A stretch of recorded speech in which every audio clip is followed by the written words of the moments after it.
Alright mga boss, pakita natin yung solusyon dito sa basic lang kung paano huliin ang itim. Ang sinabi natin, 4 moves lang hanggang maubos, no?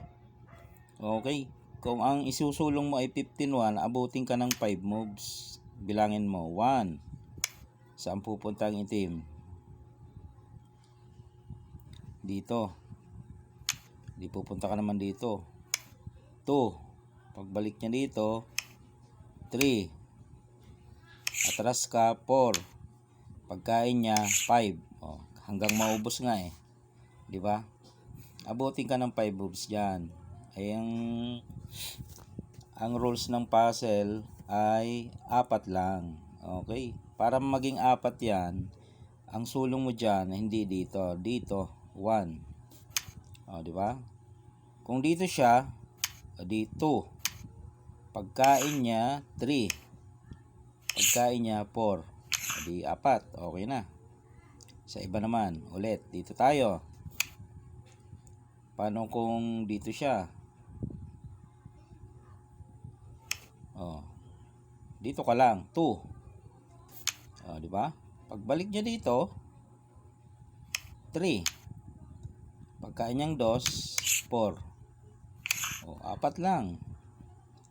Yun lang yun mga boss. Ulit. Dito tayo. Paano kung dito naman siya? Nakakaisa na tayo ha. Dito ka lang, 2. Di ba? Pagbalik niya doon, 3. Kain siyang 2, 4. Kaya 4 na galaw lang mga boss. Sa totoo lang, huli naman talaga yan. Kasi nga 3 versus 1 na yan. Kaya lang, ang twist natin doon, 4 na moves. Sa 5, okay naman huli. Kaso nga ang ating pinaka-challenge, 4 na moves. Ayun nga, ito nga. Dito ka pepesto. So, makukuha mo na siya ng 4 na moves. Diba? Dahil ito ay dama, hindi naman perdigana to. Perdigana, ibigay mo, di wala na. Hindi naabot ng 5 moves o 4 moves. Dama to syempre, hanggang maubos, hanggang mahuli. So, pag tira mo dito, 1 na agad yun, no? Kung pupunta siya doon, 2. Di ba? Pagbalik niya, 3. Hindi. Dito. Mali. 3. Kain, 4. Ayan. Kaya ulit-ulitin pa natin. Dito. Dito naman siya. Dito yung pangalawang sulong. Pagbalik niya doon, pangatlong sulong. Pagkain niya, pang-4 na sulong. Yan na mga boss.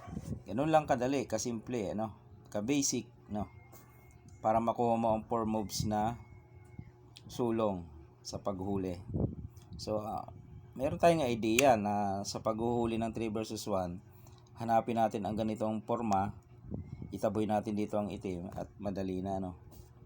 Yan lang mga bossing 4 moves, kitang kita naman.